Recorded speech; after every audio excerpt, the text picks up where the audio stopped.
Hello, gamers from around the world. This is Boxenberger, the video game enthusiast from Germany, and I have some good news. The world of gaming is back after we took an unplanned break last week. Some of you might have seen it on Twitter. My son had a little accident, had to have a surgery, and so I had to take care of a couple of things. But the good news is he's recovering very well. He's gonna have a second surgery in a couple of weeks, but everything is healing up very fine. So that's good news, and that means that this week we are back with the world of gaming. And I already see a lot of fantastic people here in the chat. Welcome to you guys, and a special welcome to this week's guest, Lord King Xbox Swammy. Thank you so much for taking the time out of your busy schedule, and welcome to the show. Oh man, I'm so happy to be here. We've been trying to get something together for a while, so yeah, finally we are united. And I can't wait to chat with you all things gaming. Let me do some housekeeping first, and then we get right into the topics. First, as always, I also want to welcome everyone who listens after the fact, either here on YouTube or, of course, on your podcast services around the globe. So if you do listen on Spotify, Apple Podcasts, Google Podcasts, also welcome to the show. And it would be awesome of you guys to consider to leave a hopefully 5-star rating, but at least leave a rating and tell everyone if you like the show. That helps these little podcasts out on Spotify and Apple Podcasts a lot. So thanks for that to everyone. And I also want to shout out some channel members that support the channel each and every month. This month we have the awesome supporters here on this channel with Smitty Smith, Paul AFC, D Custons, Gamer by Choice, Dave Ramos, Bushido N7, Cam Boyle, Crazy Louis Gaming, Clinton Netheri, Andrew Source, Everyone's Idol Goro, Chaos Might, Da Robot Wins, and Master Clown X3. You guys are awesome. Thank you so much for the support. And again, welcome to everyone in chat. We have a fire show here today. We will talk about the entire aftermath of the whole Starfield delays and all the discussions that have come up. We talk about Xbox's contingency plan. We will talk about the progress of the Activision Blizzard acquisition. We will talk about the new added content or new announced content for PlayStation Plus and Ubisoft Plus coming to PlayStation as well. A couple of game announcements and many other things. So yeah, we are gonna have an awesome show. But as always, I want to start the world of gaming with the talk about the games of the week.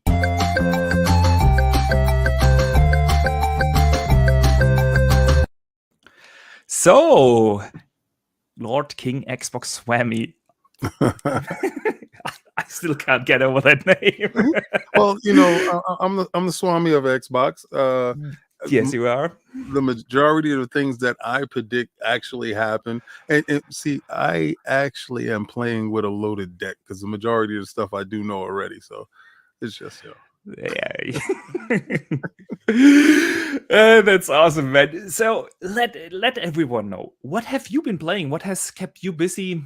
What games are you enjoying these days? All right, so I finished Elden Ring, and I got nice. one of the rare endings, Remy's ending, and I started playing Game Plus.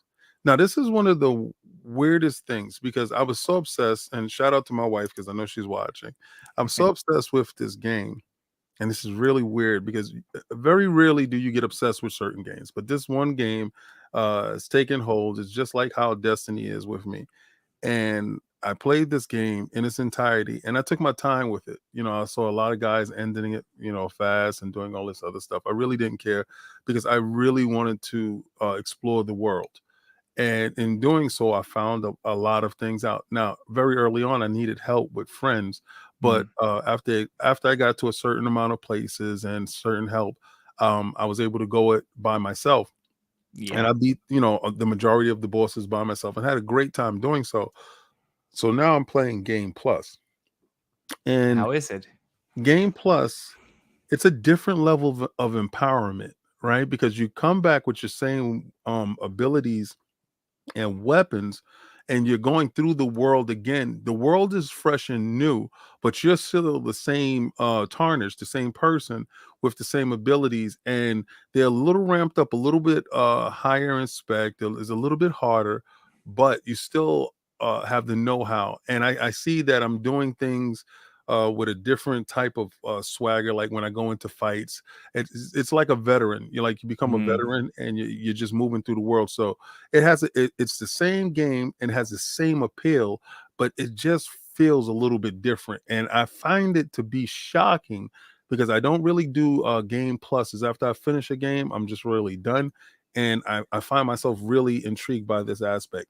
But at the same time, I'm playing what is that? Phoenix Rising from Ubisoft. Immortals Phoenix Rising. Yeah, Immortal Phoenix Rising. Yeah.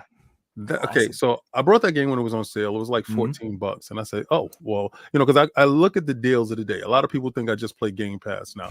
I look at the deals of the day or the deals of the week, and I go in there and I say, you know what? I was curious about that game. Let me buy it at this price because I game share with my son, and I want him to to go in like on a Friday or every other Friday and see, oh, Daddy picked up at least 6 or 7 games that that he can play, and I always just text him, hey, check the new games, and he comes back screaming like, oh, it's incredible, right? So I'm playing that. How do you like it? It reminds me of what I thought Breath of the Wild was going to be. Yeah. Right. So it was my thought exactly. I actually enjoyed that more than Breath of the Wild. I know that's an unpopular opinion, but that's on them. That's on them, because if I have the ability to see your game and then craft a game after seeing your game in its entirety, if I make a subpar game compared to the original, then that's on me as a company, right? But what I think is they made a superior title.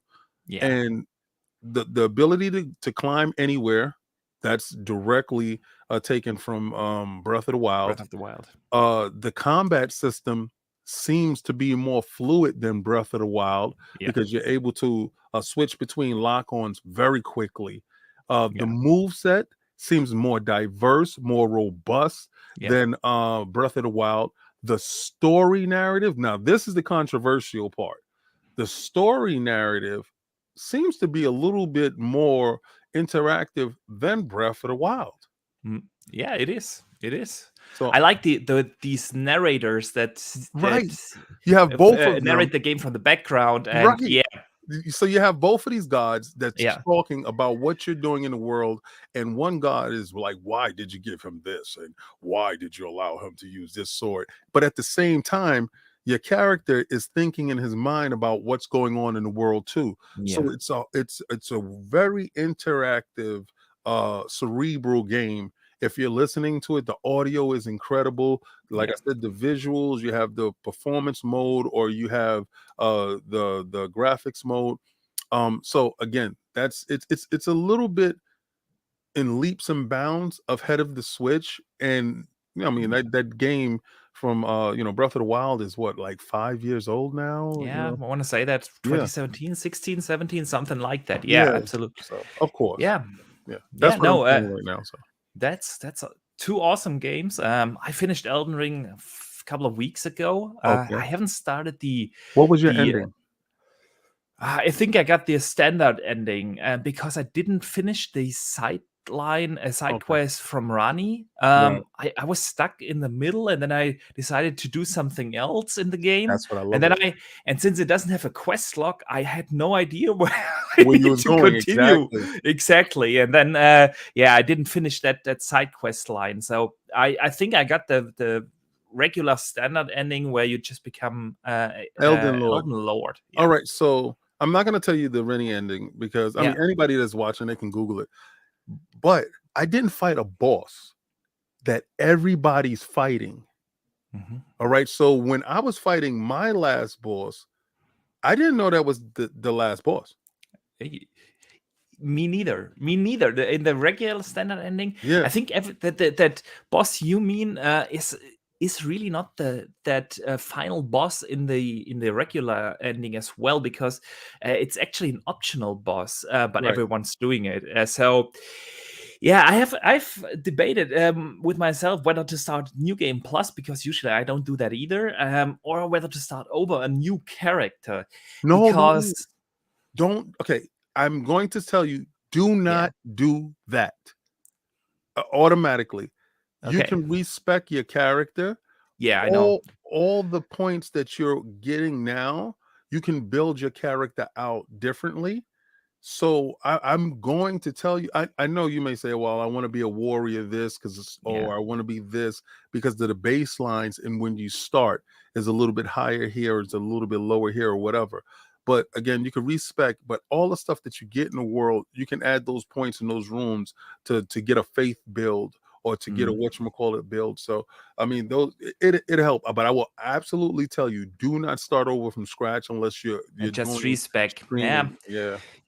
yeah. I mean, that definitely helps you to just automatically make the build that you feel comfortable with, and Right. not having to run through all the issues at the beginning where your character Doesn't gets one shot around every corner. So doesn't it yeah, make that game so unique in that aspect that excuse me, you could be one thing and then in the middle of the game you fight a certain boss and then after that you're able to respec your character yeah, and it changes if you were a warrior build to a yeah. mage build, right? Yeah. And I think this makes this game so unique in that aspect that midway through the game you can Can completely change. I actually change it. did Yeah. that. Yeah, I started out as with a warrior, like a great sword Yes. build, and then I changed actually to a mage. Mhm.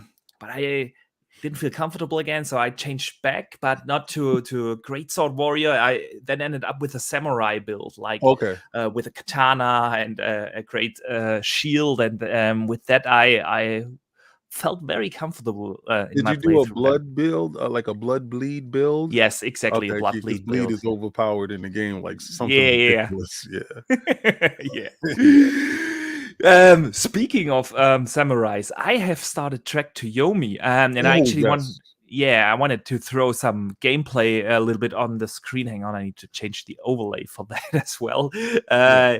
just to give people a little impression in how beautiful that game actually is. I made it Have pretty you? far in it. I did a playthrough. So when you're taking your Elden Ring breaks, if you're Mhm. not eating a lunch or something like that, like I did this part here already. Yeah, And I said, well, let me try it out. Let me go for it because I was like, here's Xbox fake little answer to Ghost of Tsushima, right? yeah, So I said, let me play this game. And I found the game to be very endearing for anybody that remembers old school karate movies, samurai yes, movies. The fact yeah, that it's black and white. I know some people it was like turned off by it. I actually thought it was a fantastic scene, yeah, and the film grain on it gave it a cinema type feel. yeah. It's a And very beautiful game. it is, and the fact that it's completely in Japanese and you only have Yes, like English subtitles, I yes, love that. I love that. It sets a very special mood. The combat can be a little stiff uh, and robotic. stiff, and Yes, yeah, exactly at times. But if you have like the 2 or 3 main combos figured out how to do them, you actually don't need the other 21, and you just exactly. Just same thing. fight Chop, your way chop, through. chop, stab, Yeah, chop, chop, chop, exactly. stab. But Exactly. it's excuse me, it's still definitely a fantastic game to be honest with you. I Yeah. thought that as an indie title to drop day and date inside Game Pass, it sets itself apart from a lot of indie titles because to be that bold and that daring to say Yeah. I'm going to be in Japanese, I'm going to be in black and white, I'm going to be a side scroller with a story driven game. This is a story driven Yeah. side scrolling narrative game that is very deep and it's unapologetic about who it is, and it's a Yeah. beautiful game. It is. It is absolutely. So that has kept me busy. I think I'm almost through. I'm in chapter 9 now, and it Mhm. feels at least that I'm coming to an end. And the second game I've been playing is I bought the add-on to Assassin's Creed Valhalla, Dawn of Ragnarok. Oh, yes. Yeah, that was on sale, and I bought it, and I'm really enjoying myself in there. I don't know, have you played the main game? No, I will do so after June 12th. Okay. Yeah, probably. Yes. And No, we no, get to that. probably. I'll be doing that after June 12th. Yeah, But yeah. it's okay. It's okay. No, and this add-on is actually fantastic. It is the entire game is a standalone story. It is a dream sequence, basically, and that puts you in that northern mystical realm, where you fight all the gods and so on. And I don't want to spoil anything from the story, but I'm enjoying myself very much. I didn't expect it to get back into Assassin's Creed again like this, especially after Elden Ring, but I'm having fun. So yeah, those are the two games that kept me busy. And I definitely want to know from the chat as well, what have you guys been playing? Just type it in the chat and we will discuss it. And let me briefly catch up on the super chats. The first of the day comes in from our generous friend Drawn TJ. He sends in $20. Thank you so much, man. Hi, Boxenberger. Dude, you hear that Test Drive Unlimited Solar Crown got delayed to next year? They dropped the last gen. Hi, King David. Do you guys think Microsoft needs to get Saints Row and Gotham Knights in Game Pass? Yeah, man, let me answer the first question. I actually have it in the notes because I've seen your question in the community tab where you asked if Test Drive could be a filler for Xbox, and I actually have it written down here in my notes. Drawn TJ, I need to answer him. It's been delayed, so it's definitely not a filler for this year, a possible filler. And the second question, King David, Microsoft needs to get Saints Row and Gotham Knights in Game Pass. We will definitely discuss this a little later. What could be possible contingency plans, the plan B for Microsoft that everyone hopes exists. DJ, I think we will postpone the answer to this one to a little later. We will certainly stick around. Yeah, exactly. We will get to that. And then I want to welcome a new channel member. Wandering Dutch became a channel member. Thank you so much for the support, brother. That's awesome. The channel members get, by the way, early access to all the videos, as well as custom-made badges and emojis that you can see here in the chat as well from the channel members. So thank you so much for the support.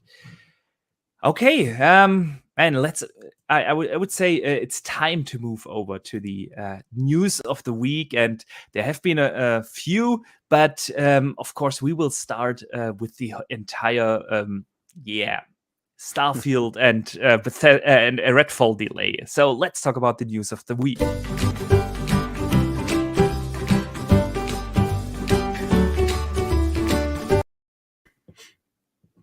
So here we go. We have already 50 people in the chat, and I think with that we have 50 different opinions on this entire Starfield and Redfall delay. Before we talk about some specifics, let us hear your general thoughts, David. What did you make of the last week since we heard about the two games getting delayed?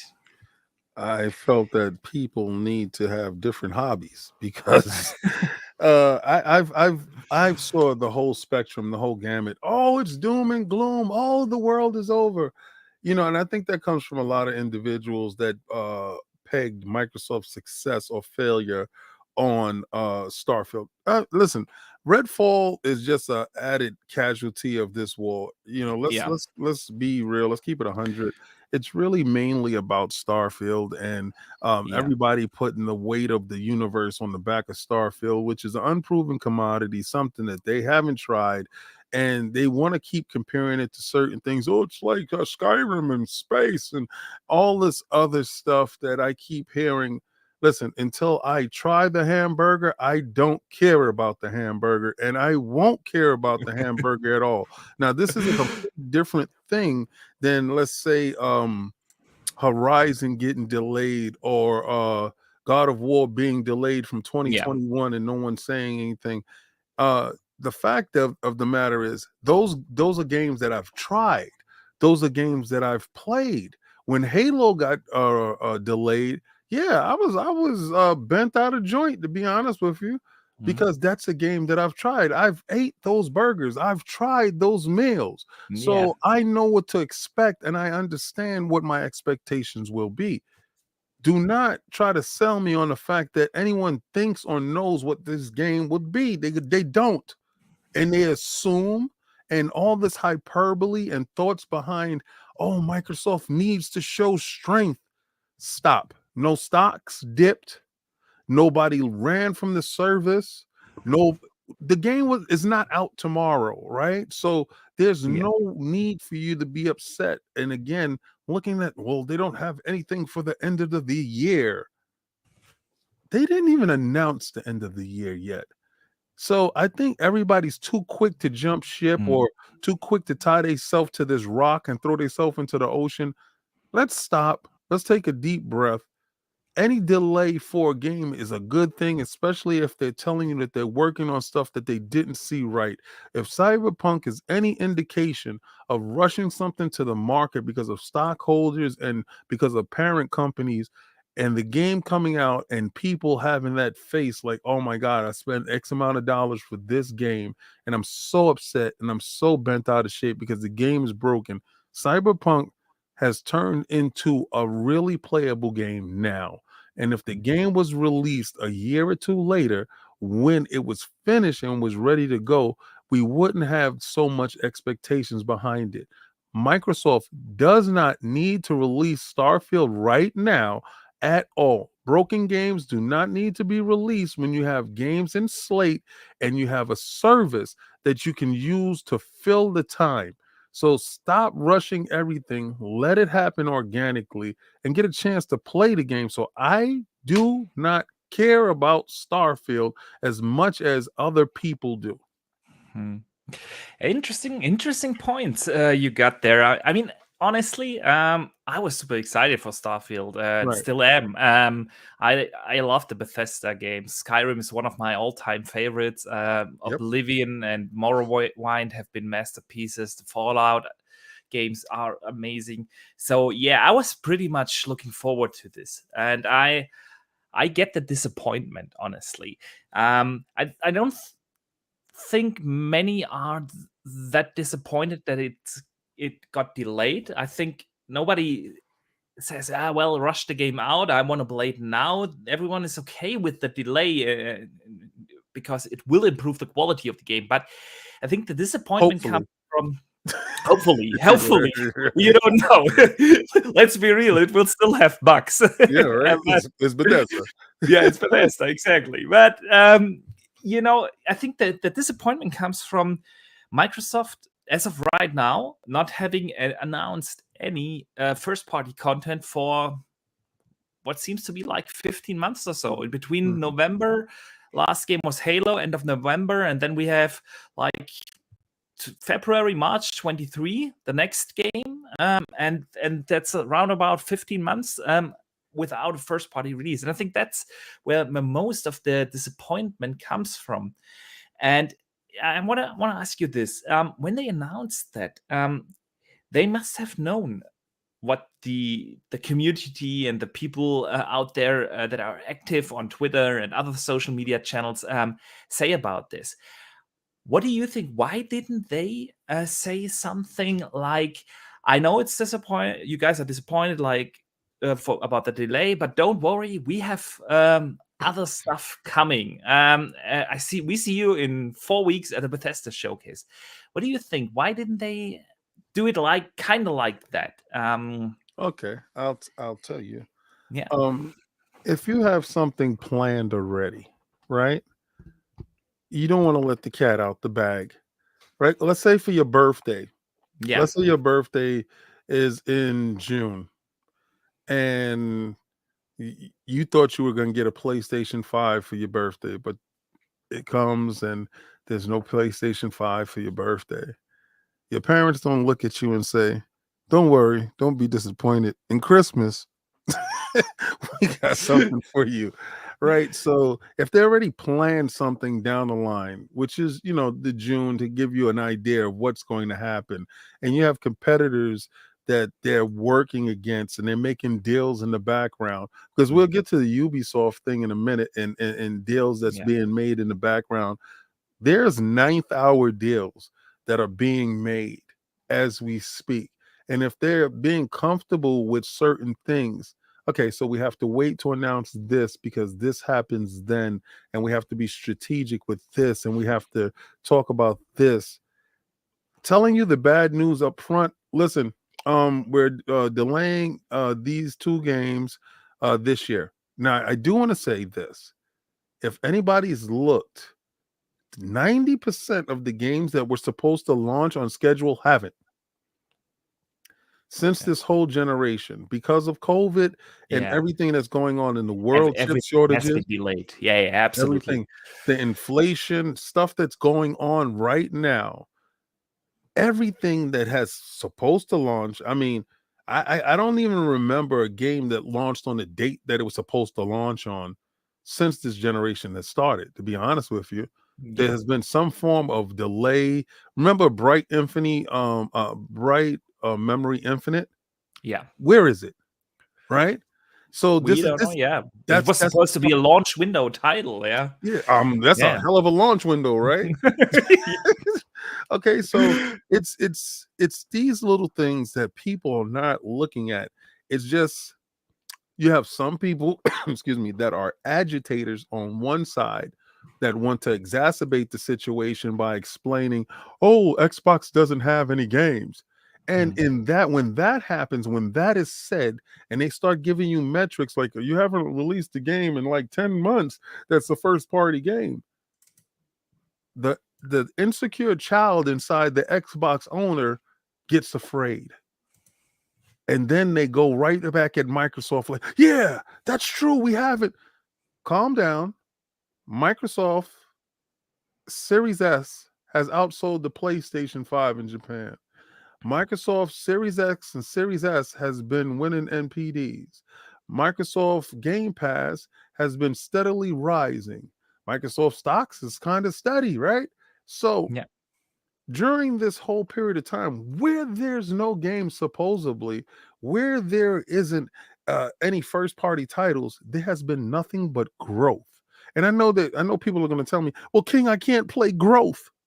But if growth doesn't happen, you don't get a healthy service and get games day and date like Chuck Diomi that's inside Game Pass day and date, right? Yeah. Other consoles have to pay for it. A Plague Tale is coming probably really soon. You Big see? game. And I'm 100% with you. And I think that's some of the concern that some people definitely have without having the first party content. That might hinder the growth or even reduces the subscriber numbers. It's PTSD on the part of the Xbox owner. They really have suffered in the Xbox One era, and they are really suffering from PTSD and fear of losing another generation. And I see it, and I say this is unwarranted because it's not the same scenarios, and so the same fear should not manifest itself, but they continue to do so. And I just choose not to feed into those fears that these guys are projecting.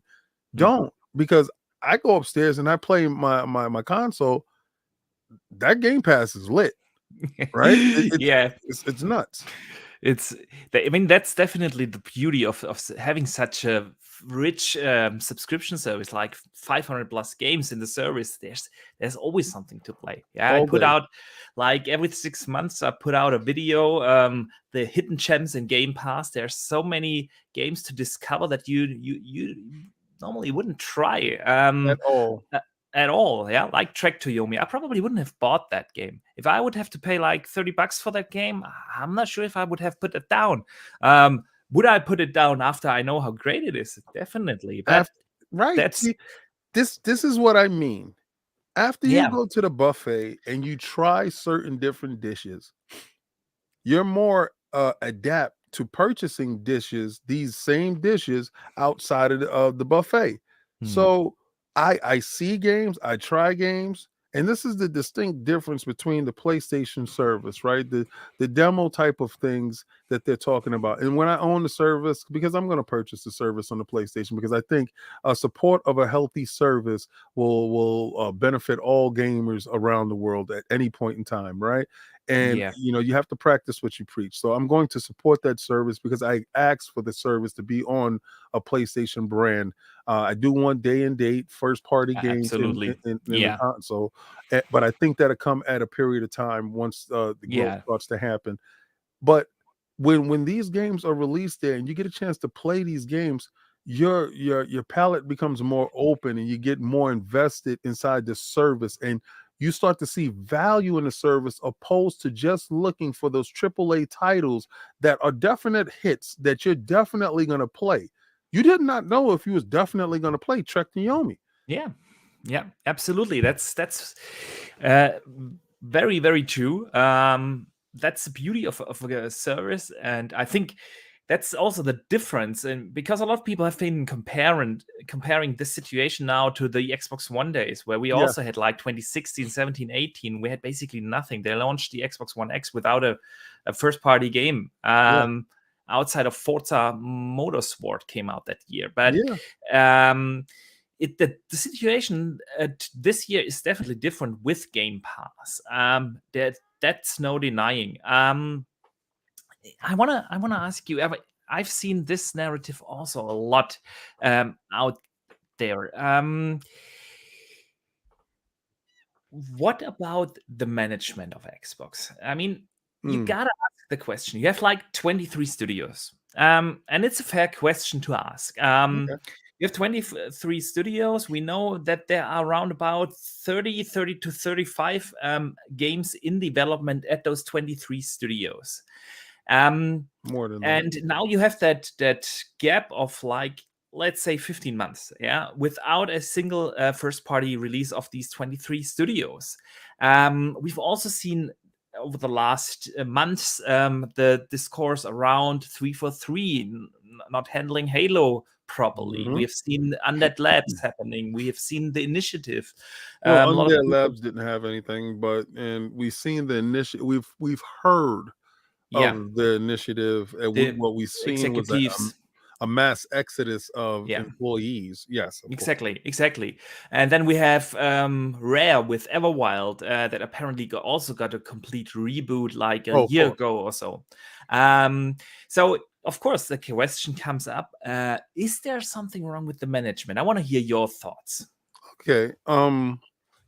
So when Phil Dominus Maximus Aurelius Spencer started his ascension, the one deficiency Microsoft had was developers, Yeah, in-house developers. A lot of times they would farm things out to other people, give the IPs to different people like Turtle Rock or Excel whatever. Studios or yeah, And Crackdown 3, for instance, comes to mind. exactly, Yeah, these games outsourced. get made Yeah, outsourced, and he understood that that is not a strength, that is an absolute weakness. When Sony had development houses like Santa Monica and everything like that, that was churning out, and Naughty Dog was churning out gems, and being rightfully so, you're envious of that. So you go out and you start fixing that, getting Obsidian and getting Ninja Theory and a lot of these companies. This is before Bethesda. So when you do that, you already have your slate of the coalition and your slate of 343, and you have Turn a turn 10. 10, Yeah, and you're working on your games, right? So you have your Gears, Halo, Gears, and Forza, right? And you're yeah, working on that because Halo's being worked on, and you're also working on Hive Busters and stuff like that with Gears.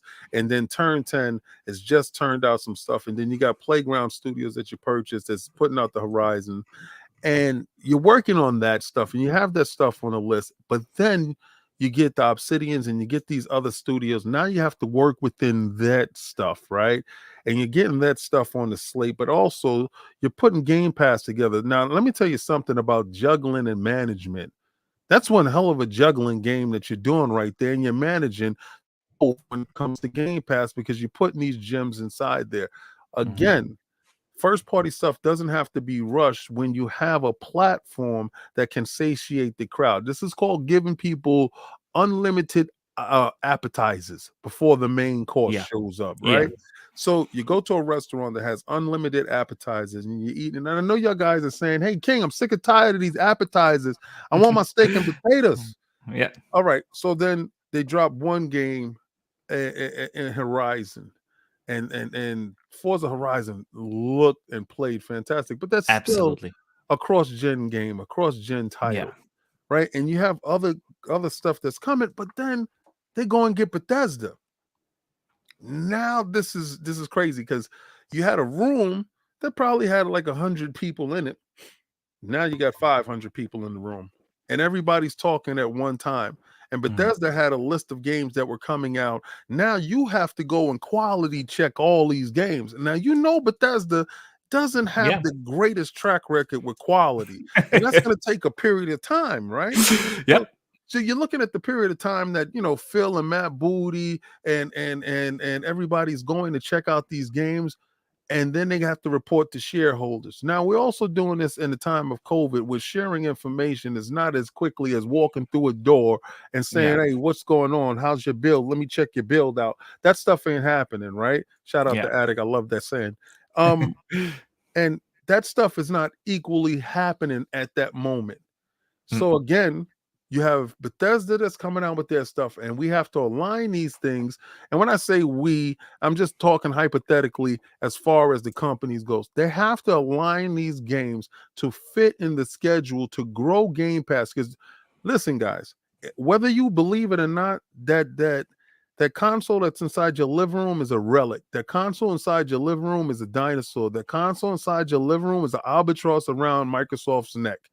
If you think that's where they want to be, they don't. They will rather have a Ruko stick with the same amount of power delivering the stuff to you that can get into everyone's house at a cheaper price. And when that stuff happens, that's when it changes. But they will also just rather you just pick up a controller and just play from your TV through an app that costs you nothing but gets you into the service. Now, once we get past that part and these games start to come out at a normal cadence, one thing I hate about Microsoft is they release games at the end of the year. Always. Sony does it in the beginning of the year, wins the beginning of the year. And it puts you into a fear mode because right now, Sony has did something that I didn't expect them to do. I lost my knees to a bet on Gran Turismo 7. They released Forbidden West and Gran Turismo right after each other, back to back. Yeah. I also thought they spread that out a little bit. But they didn't, right? No, they didn't. They didn't. They did the same with Last of Us and Ghost of Tsushima. Close together. 2 years ago. Yeah. And what did they win? The first half of the year. Yeah. Always. And then Microsoft comes in and brings up the rear. I'm sick and tired of that trend. What I expect them to do is I want them to release at least one game in the beginning of the year. Now, guys, if this is any indication of me finally getting what I want, Starfield is going to release in the first half of next year. Yeah. And then you're going to have Redfall that's probably going to release right around after it. So let's say Starfield releases in February. And then you say somewhere around in March or April. You have Redfall. And then you have another game that's releasing sometime in June or July. And then you have another game in September. And then you have the October, November releases and maybe something around December to scatter your releases throughout the year. They need to have that sort of cadence in order to show value. But when the Activision deal goes through and you're throwing Game Pass, Call of Duty, that shores up your November, your October. Yeah. You see, so it's not all doom and gloom. it's definitely something fantastic to look forward to, but the mismanagement at Microsoft isn't as crazy as people think. Yeah, I think you hit a couple of nails on the head. I'm also not.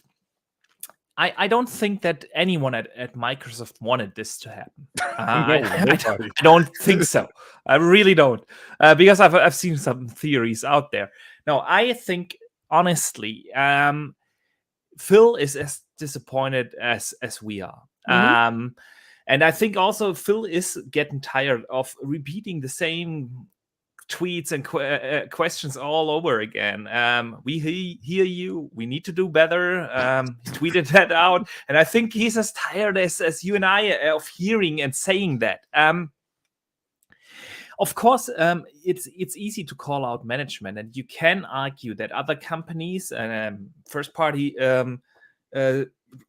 publishers have done that during the time of COVID. Yeah, Mhm. PlayStation didn't have that big gap. They didn't have the best 2021, no doubt, but they still had a couple of games coming out. Nintendo, same. Yeah, last year wasn't the best, but they still had a few, and this year they have a great year. It looks right now PlayStation has already released 2 games this year, and Both of them broken. both of them broken. Yeah, And both of them coming off of delays. and both been delayed, as well as God of War Ragnarok. Well, I still don't think that this was already got delayed, because that game was never planned to come out in the Well, launch window. they said that game was supposed to be out in 2021. Yeah, I And know what they say, but these days it's kind of hard. listen, I didn't expect it, Yeah, I but didn't. yeah. Yeah. So, anyways, the thing about the management with Microsoft is, and it's interesting that this discussion comes up these days. The thing about this is, you can buy as many studios as you want. You still have to bring them into your organization. Like you said, Yep. you have to align schedules, that you have that cadence, not like, oh, well, 5 games are ready at the same time, and I just release 5 games, or 3, 4, 5 games in like 2 or 3 months at the end of the year. Yeah. Of course, you have to bring them on board. You also have to bring on the Bethesda management and marketing into the Xbox marketing, and vice versa. Yeah, Mhm. it's hard. If you think about this, the Xbox organization had like 5,000 people. Then they bought Bethesda and ZeniMax, and with that they got another 5,000. They simply doubled their employees. Now they're sitting at around 10,000 employees, and now they're bringing on Activision Blizzard with another 10,000. Mhm. So after the deal goes through, they will end up at 20,000 employees. Is it a problem of a management? No, I think it is a challenge of a management. Yes. To bring all that together, to align the technologies, the release windows, and you do that in a pandemic. And that's the difference in between PlayStation and Nintendo. They have done that onboarding of these studios years and years ago. They have already that oiled machine that Mhm. Microsoft is trying to figure out right now. And I think that is one of the main factors right now. So it is definitely a challenging thing to do, to like quadruple the amount of your employees within 3-4 years. That is an incredible challenging thing to do. But so far, it's not like Xbox hasn't delivered in terms of value for Mhm. entering the ecosystem. Because I've seen that as well. So what am I getting out of my box that I bought 2 years ago? I got already a lot of it out of it. I got a lot out of Game Pass. I got a fantastic first party lineup last year. Now this year, definitely, it's disappointing. I'm not trying to sugarcoat that. But It let is, let me but do say this, yeah, right? And not to cut you off. yeah, no Last year problem. when they won Publisher of the Year from Metacritic, which was Yeah, the highest in total in Metacritic history in a 12-year existence, they didn't have anything in the first half of the year either, either. Yeah, right? yeah, yeah. So it's not And doom and gloom. it's not doom and gloom. And I think I what is interesting is I went back and watched my first video of the year again. Right. It's Xbox in 2022. That was the first video of this year, and I watched that, and it just put out some facts. What was the plan in the first week of January? The plan was like to have a big Stalker game in April. That Yep. game was already was scheduled for April. It was the Bye. big spring game. Yeah, then they had summer Redfall, and they had the announcement for Starfield at the end of the year. Yep. So basically, they already had these three main pillars. Then they have a couple of games coming to Game Pass Day one, like I already mentioned that, a Plague Tale. So they had that plan, and that brings up the question about the contingency plan. They must have had some hunch that one of these games or two of these games might get delayed because, like you said earlier, everything gets delayed these days. And we get to that contingency plan in a second, but I need to catch up on some of the super chats before I lose them. So the first our next one comes in from Drawn TJ. He sends in $5 and says, I think they start the show, and he's talking, of course, about the Bethesda showcase with Forza first, Fable second, Starfield third, and fourth Hellblade gameplay. King, what do you think? Okay, so you're right with Forza, but not first. Fable, don't think about it. Starfield, you're gonna get some gameplay in that. Hellblade, definitely at some point in time in that show, you're gonna get. You think? I don't think they show Hellblade. Honestly, they have shown gameplay at the Game Awards in December. There's really no need to show Hellblade again. I think they have a couple of other games that can show off. I agree with the other three. I think we will see all of them, but probably not as the opening, honestly. Oh, no. I'm not sure. I think it's going to be sprinkled out in there. I see, that's a beautiful dream team that he has there. But I think some of those games, well, at least I'm with two of them. We already know Starfield's going to have some type of presence, but those other two, you could take me to the bank on those other two. It's somewhere in the show. I'm with you. Somewhere in the show. All right. Then we have hang on now. This thing scrolled down too fast. Here we go. Another $2 coming in. Where are the from Toronto TJ, he says, where are the 2022 cars in Horizon and the expansion? Yeah, that is a good question. It actually leads right into one of the things I think as their contingency plan is the DLC for Forza Horizon and Halo, actually. We'll discuss that in a second. Kachimus sends in $5. Thank you so much for the generosity. He says, without going crazy, I am for measured critique of Microsoft management. I trust Xbox, I do. I want to also see a display of their skills. They are almost there. Yeah. Yep. I think they have a couple of qualified managers. But I think we underestimate these challenges of the onboarding into the organization of all these studios. I mean, if you think about it again, there are 23 studios right now without the Activision Blizzard thing. That will happen at the end of the year. That's crazy. And that's like 18 new studios in the last 4 years. That is challenging. Yo, just imagine you only have 3 children, right? You only got 3 kids. Yeah. You got your coalition, you got the 343, and you got your territory, right? You got your 3 children and you're managing them. You're like, hey, I love you. Then your wife comes home from the hospital and you expected her to have 1 baby, but she brings in 20 more. Like, come on, man. Yeah, that's and then you have to do all of that remotely. Change the diapers. You got to do everything from a robot. Oh man, yeah. No, it's tough. I'm not saying that they didn't do mistakes. For instance, what I'm always most critical of with Xbox, and I think that is their Achilles heel, is their marketing and communication. It is just not good. It is poor, very poor around the globe. If you think about other markets outside of the US, the marketing is literally non-existing, and the communication is something they definitely need to improve. We have had multiple discussions on this show, like they, for instance, need not this just one show. They need smaller shows sprinkled out across the year, because this year, look at this. We had the announcement of Activision Blizzard in January. They set the world on fire, and then they went silent until this announcement. And this announcement of the delay wasn't handled properly, in my opinion. You could have done that better. You could have thrown some more anticipation for the for the showcase in there. Yeah, so you don't want to build it up too much, do you? Yeah, you're always going to disappoint half of the people. No matter what you got, no matter what you do, enough is never enough, right? I know. They will always, but you will have those people anyway. And the thing is, now they let the fanboys control the narrative for the next 4 weeks until we have the showcase. And I think that is really not good. Take the narrative in your hands and steer the discussion. It gives them content.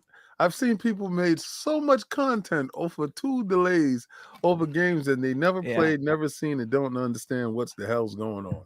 It's beautiful. This is absolutely amazing stuff here. Microsoft is a gift that keeps giving.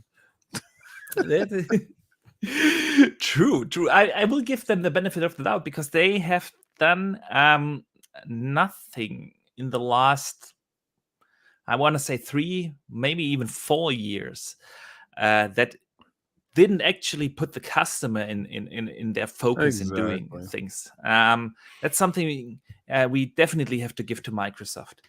Another super chat comes in from John TJ. He says, with his $5, I'm going to be messy. Microsoft buys Embracer next. Oh yeah, man. Oh yeah, that would set the internet on fire. And then I have one last one. I can't throw that up because the software I'm using doesn't allow that, because it isn't a super chat. It is a channel member chat. Paul AFC has been a channel member for 12 months, and that allows him to throw in super chats that only appear on YouTube and not in my software here. But I didn't forget it. He says, if it ain't on Game Pass, it don't exist, huh, King? Shout out to the chat, Boxberger and Mods. What a show. Shout out to you, brother. Listen, a lot of guys really think I live by this model. I live by the Game Pass credo. No. I purchase games, but I use Game Pass for what it's intended for you to partake in different experiences to find your best new game. And if people aren't using it for that, and they're using it just for solely, hey man, I'm just gonna use this for just get their first party games, that's not what it's about, man. No. Try different things at every aspect that you can. Yeah, absolutely. So, and now we also want to close the poll in chat. It's been up there for a while. We have almost 100 people already send out their vote. I asked, what do you think about the delays? The community says 60% say, no problem, I can wait. 30% say, I'm disappointed. And 9% say, I sold my Xbox. So I think the majority can wait. I always joke the Xbox community is used to waiting, so we just wait a few months longer. But I also understand the disappointment. Yeah. So that brings us to the next topic, and that is, of course, the backup plan. And I will also put up again a poll in the chat in a minute. But yeah, King, what do you think? Is Xbox having a backup plan? And if so, what do you think it will look like? I mean, in less than 4 weeks, we will know. So what do you think? What's the backup plan? Well, mine may not be popular to people. Guys, I don't like his backup plan. Microsoft don't listen to him. You guys remember all those indie showcase games that they had? Yeah. Every last one of those games, not one of those games are out, right?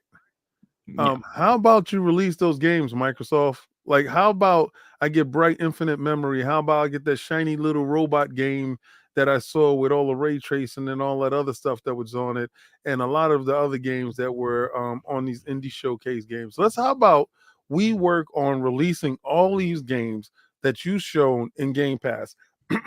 How about we make that happen, and then we can worry about releasing Forza at some point in time this year. That's the first party game that's going to come out, and a lot of you guys is like, I don't want Forza, I want a new experience, King. I want a new single player story driven experience. Okay, and then they released something else, first party. I believe they released 2 first party games this year. One is definitely going to be the Forza Motorsports racing game. You're gonna probably get like a Forza Week type of thing where they get the DLC for Forza Horizon at some point in time or something with that. And that stuff gets in there, and you get the Halo multiplayer maps, some co-op stuff, and some Forge for the end of the year. That stuff happens, and then we get a first party game release, which I won't know what it is, but I do believe that it's out of one of those 26 studios that definitely dropped that stuff. And we get a whole bunch of Game Pass games. Now, everybody keeps asking if it's going to be Gotham Knights, and I know you want that, and I know you want another first party title, I mean a AAA title that's in there day and date. It's highly possible that those games do come, because Microsoft will be throwing a bag in somebody's direction for the end of the year to make those games possible in Game Pass. But I do want to take this with a grain of salt and tell you that look to the indication of the past and those games that haven't been released yet that you were hungry for before. Did you lose the hunger for those games? Do you still want those games, or did you forget about those games? Allow those games to come out to satiate you and hold you over until you can get your Starfield and your other games that you're really dying for. So let's get to play these games. Those games, and I know this is not going to be a popular thought, but this is the most rational thought. They showed you games before that you had your palate wet and had you screaming from the top of the mountain. What is going to be when they release those games? Release those games. Yeah, that is a great thought. I mean, the thing is, it's only a couple of months that we are talking about, and yeah, that showcase this year was supposed to, of course, highlight Starfield, Redfall, show us these games that we play in the fall and holiday season. Yep. Now we are playing them in the spring season, so the excitement is still there, and everything else they want to show is still on the same track than it was supposed to be prior to the announcement of the delay. Yep. So that doesn't take away from it. So yeah. I know why you say it's probably an unpopular opinion in the community. But it's an interesting thought.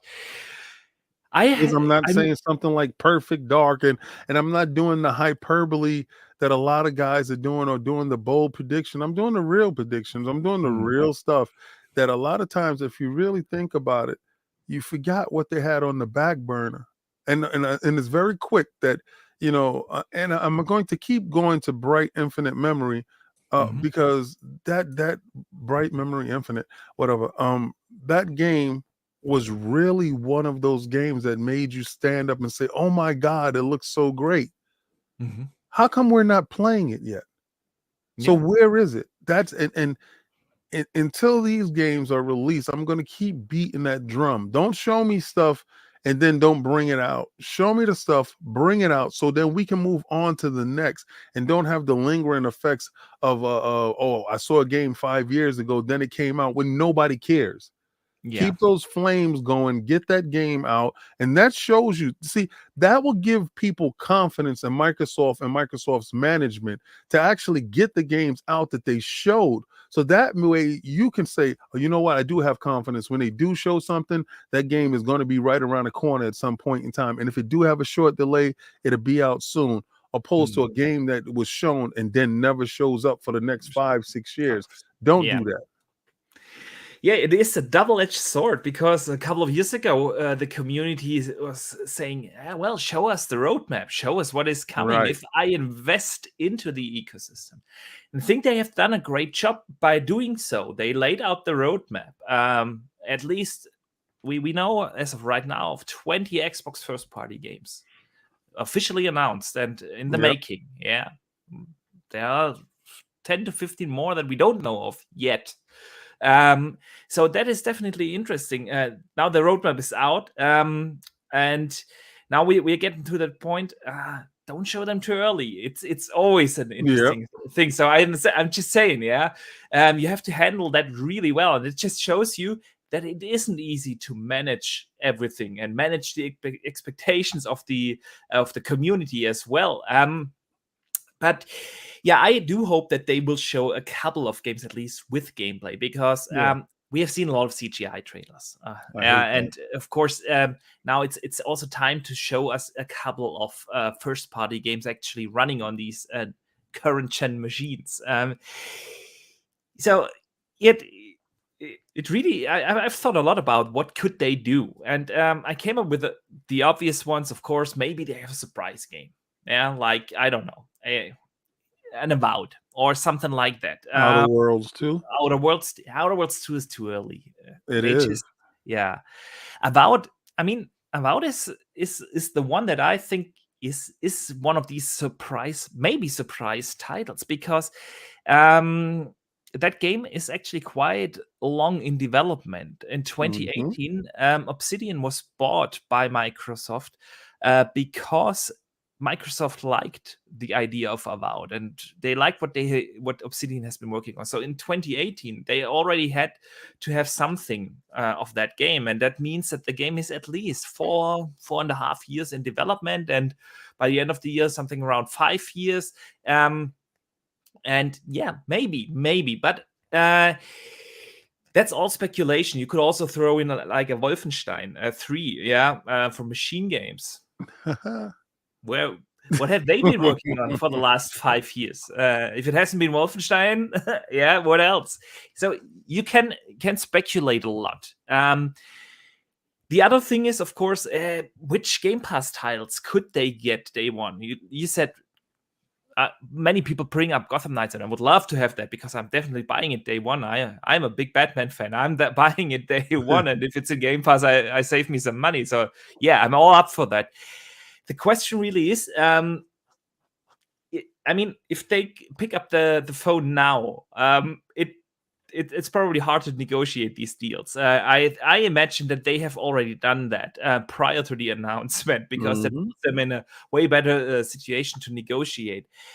There aren't that many third-party games this year where they can actually negotiate. Yeah, well, what do we have? We have Saints Row. We have like Gotham Knights, Hogwarts Legacy. We don't expect Call that of Duty. to come. And Call of Duty as well, because they all have the marketing rights with Sony. So yeah, it's really not that they can do much. So my best guess here, honestly, is that they will focus around add-ons like the certain affinity mode for Halo Infinite. They will bring out Forza, and then they will definitely highlight a great looking 2023 and just ride on this excitement into the next year, where they then hopefully have that cadence that we mentioned earlier, where they have a game like every 3 months or so. Yep. It's really interesting to guesstimate. Then we also have a couple of rumors out there, like that GoldenEye remake. Yeah. Who knows? I could also see them really bringing in some Activision Blizzard games into Game Pass, actually. Yep. So bring in like 10 older Call of Duties into Game Pass, something like that. There are so many possibilities. So my question here to you would definitely be, is it necessary for Xbox to actually do anything, or do you think they can really stretch that out with these, let's say, DLCs plus the excitement for the next year, plus maybe some Game Pass releases of older games like Activision Blizzards. What do you think? Do they need to do more? Okay. They definitely need to get a great looking Forza out with ray tracing Yeah. In game, right? They have to smash the competitors racing game. They have to. If they show Forza and it doesn't look better than Gran Turismo, then there's a problem there, right? Yeah. So they need to do that. They need, even though I feel Horizon looks better than Gran Turismo, but we're talking about a track racer simulation game versus a track racer simulation game. So that game needs to be present and needs to be shown.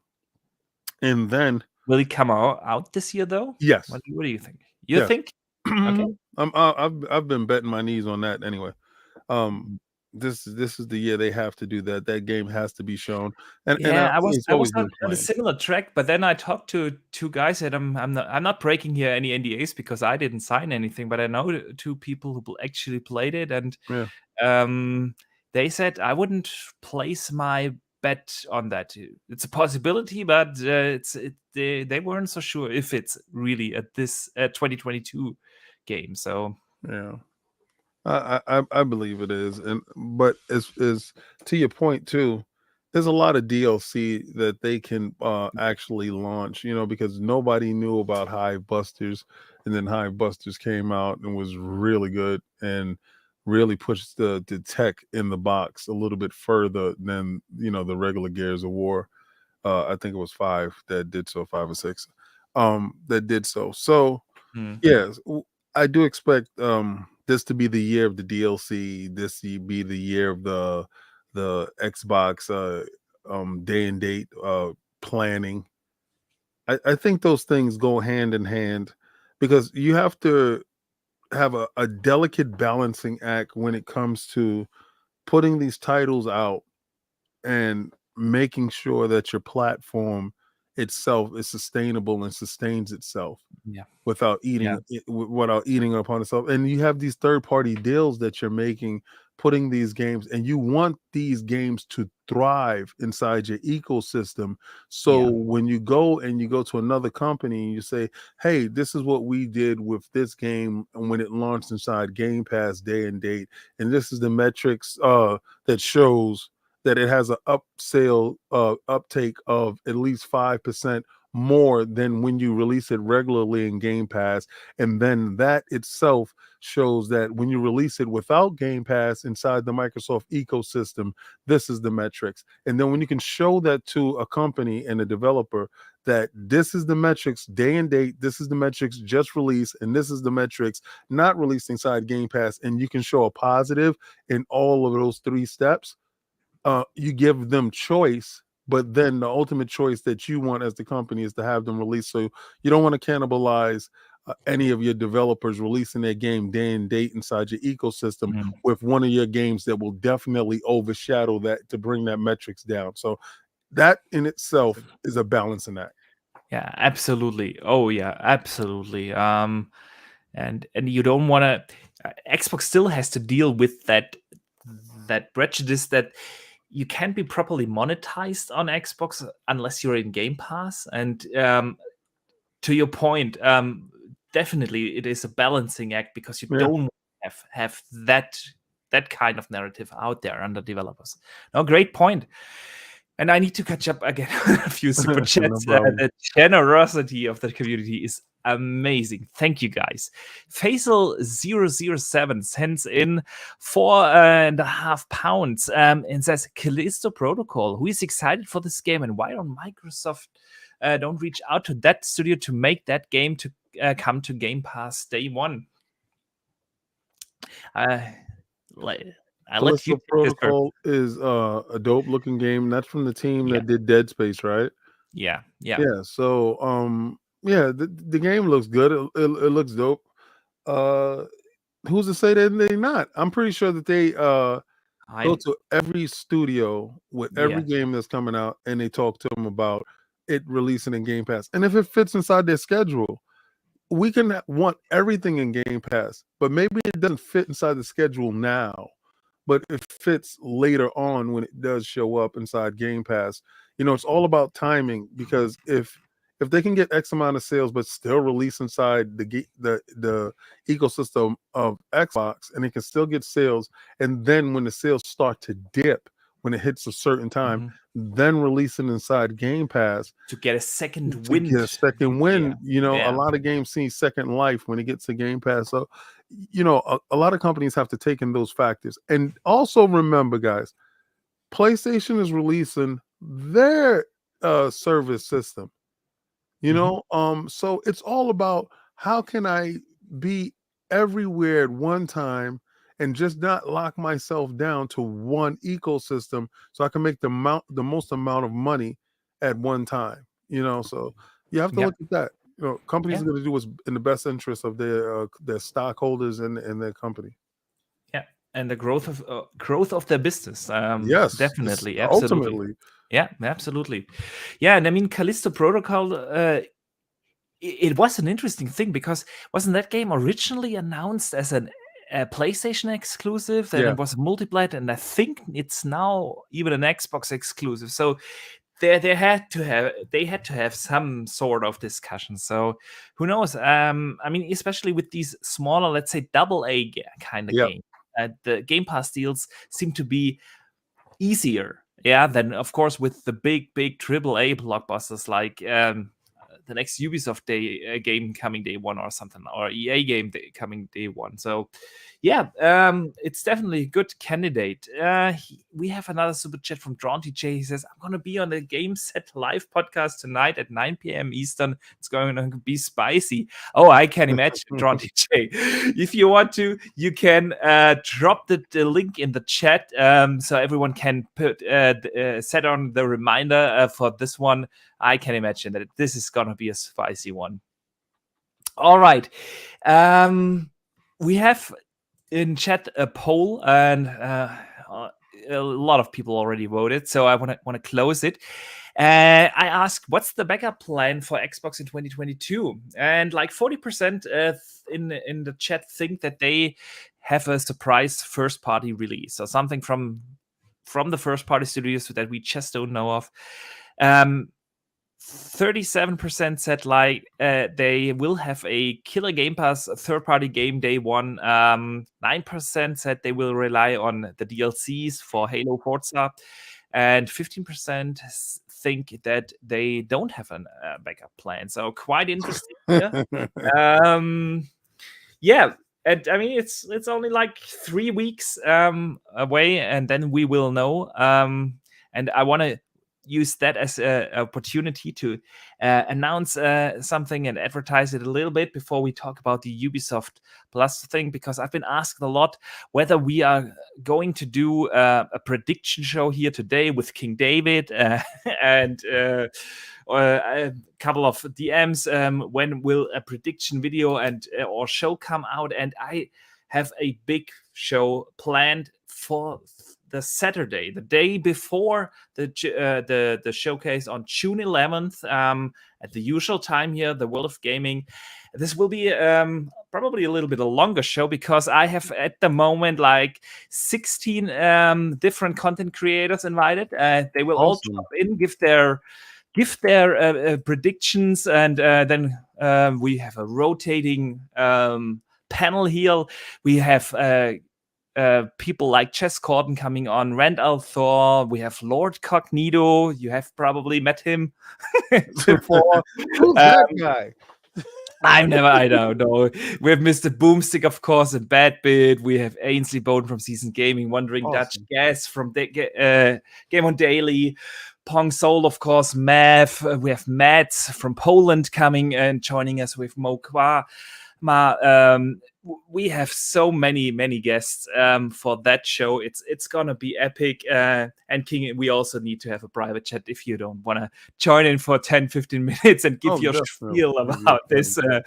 We will have a chat about this. So yeah, that's gonna be awesome on Saturday the 11th. Don't worry, guys. I will put out the links on YouTube and Twitter in probably next week somewhere, so you can all set your reminders for that. This is gonna be a big prediction show one day prior to the actual showcase. So with that, let's move on to some Ubisoft and PlayStation talk. This week, we had the announcement that Ubisoft Plus is actually also coming to a PlayStation. And additionally to that, they announced for the PlayStation Plus members a bunch of games, of course, but also they announced that something that is called Ubisoft Plus Classics will come to PlayStation Plus with 27 titles that will grow to 50 titles, 50 older Ubisoft titles by the end of 2022. I think the newest releases from Ubisoft that come in there is the main game, from what you can actually see on screen here right now, and that is Assassin's Creed Valhalla, but they will also have a couple of older Ubisoft titles. So my first question to you is, when you have seen this, what did you think about the value that is now proposed of with this new PlayStation Plus subscription service? Oh, I said it gives it more value. I mean, you're not something that you're over the moon about, but I wasn't over the moon with Game Pass in the beginning either. Oh yeah. You know, I didn't subscribe until State of Decay 2 came out. Actually, that was the point where I was a day one dude, but I also slight caveat, I was purchased by Microsoft, so I was at FanFest, and I got a chance to get a lot of things. So again, I do say that anything in its infancy looks small at the time, but those small things turn into great giants at some point in time. And the fact that they're going to get a curated Ubisoft classics, that's cool, man. That's give value to your service, because I believe that Microsoft also have deals with Ubisoft as well. So maybe this is PlayStation's way of allowing that service onto their platform to go around the words that Microsoft have in their contract with Ubisoft Plus, because I believe Microsoft is going to have like the full suite of Ubisoft Plus inside their console version, opposed to the curated version that's inside the PlayStation, with the Ubisoft Interesting. Plus. So you think the entire Ubisoft Plus subscription, like we have it right now on PC and Stadia? No. See, okay, so you notice how there's a EA Ultimate, right? Yeah, and that's not inside Game Pass, but you have the EA Access that's there. And for some extent, that's kind of like a curated thing, to be honest with you, right? So I believe that Microsoft is going to have, excuse me, a Ubisoft Plus in that same vein of the EA Access. And I don't think it mirrors the same thing that's on the PlayStation's Ubisoft store. So I believe there's probably some wording in there. But I do believe, and it's not just because a lot of you PlayStation dudes are gonna be like, hey, he's a Microsoft fanboy. No, I told you I'm purchasing something way before you would. A lot of these guys would take a look, see what I'm not. I'm going to actually partake. But I believe Microsoft, being that they were in talks with them a lot earlier, from my knowledge. Remember, guys, also, I mean, the announcement was like in the first week of February. Yes, that it is actually coming this year to Game Pass. Right. Pardon me, to the ecosystem. Yeah, right. And I believe that's supposed to be June 13th.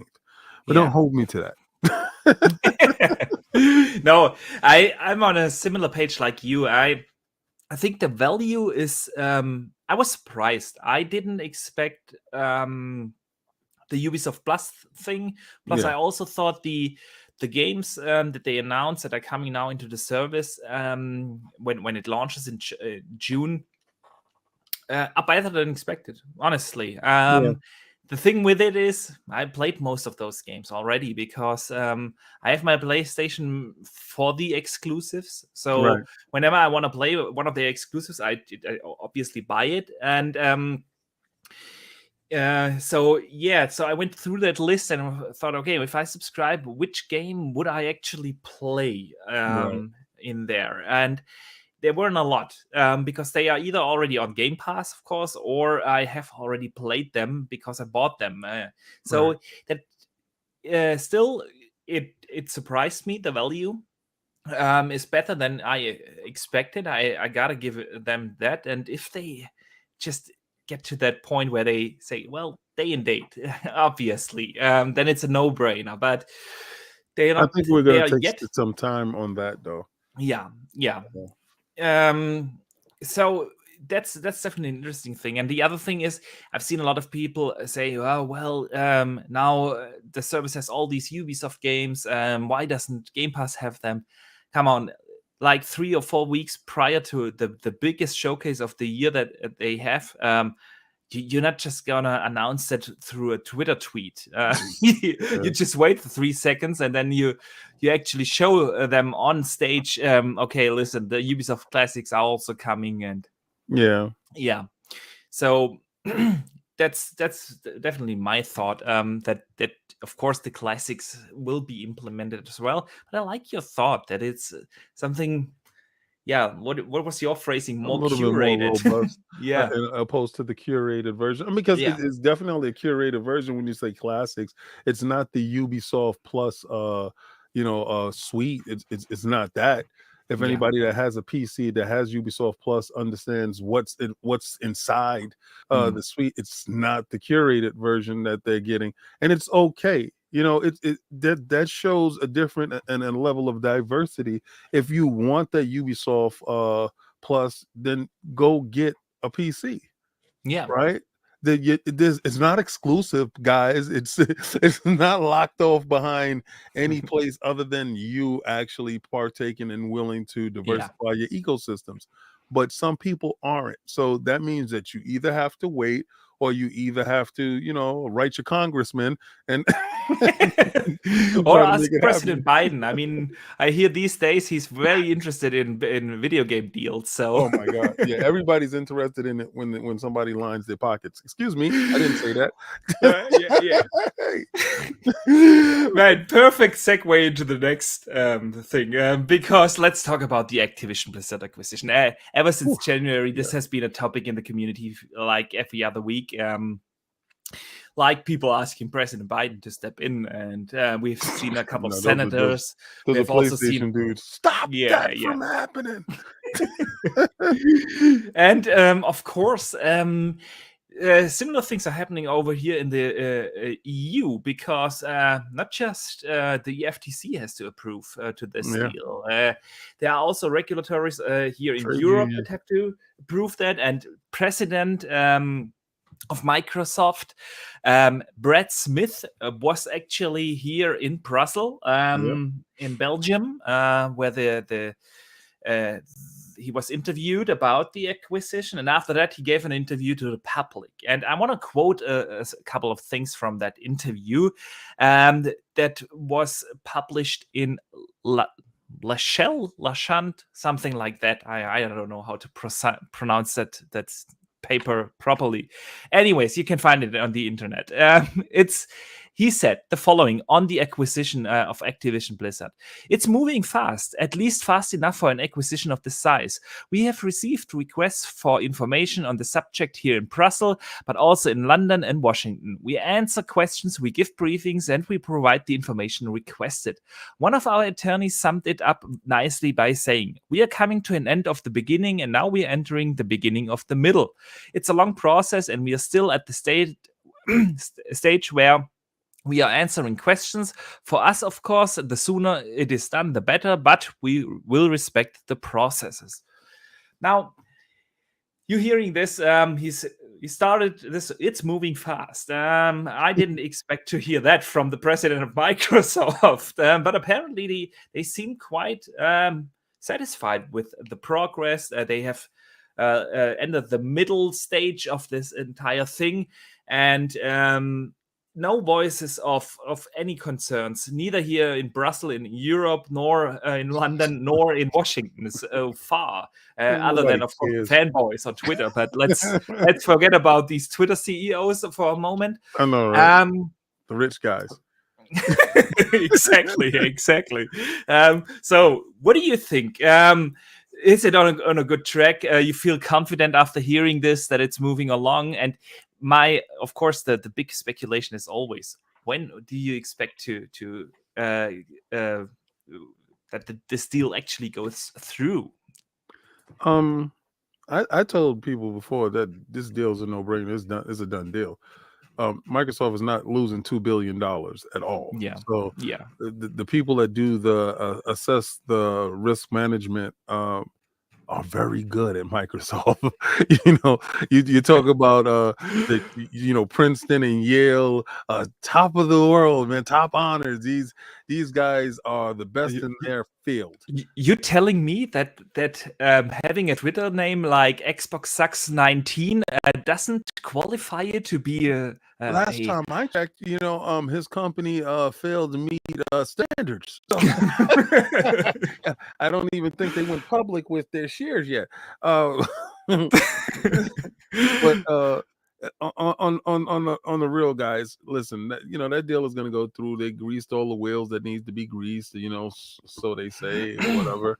A lot of this political posturing is just that at this point. Microsoft does not become the monopoly that everybody thinks they become if they get Activision. They don't become the monopoly if they get Activision and don't release not one game from Activision's catalog on to another console. They are not the majority. And when there are still two bigger publishers out there, Tencent being the biggest one, then becoming Sony. Yeah. No, Sony is actually placed too, but who knows where the Embracer Group will end up. By money revenue. I'm talking about by developers hold. Yeah, but by money size, revenue, you have Tencent and you have Sony, right? Yeah. That's by game money revenue. The FTC is not going to look at game revenue as a barometer of market dominance as far as a monopoly. What they're going to look at is actual IPs and actual influence of said IPs if those things are removed, because part of Sony's finances is Call of Duty and other deals that they do put in. So their market dominance will take a dip if that game is off of their platform. What they would look at is those IPs and how would they be used.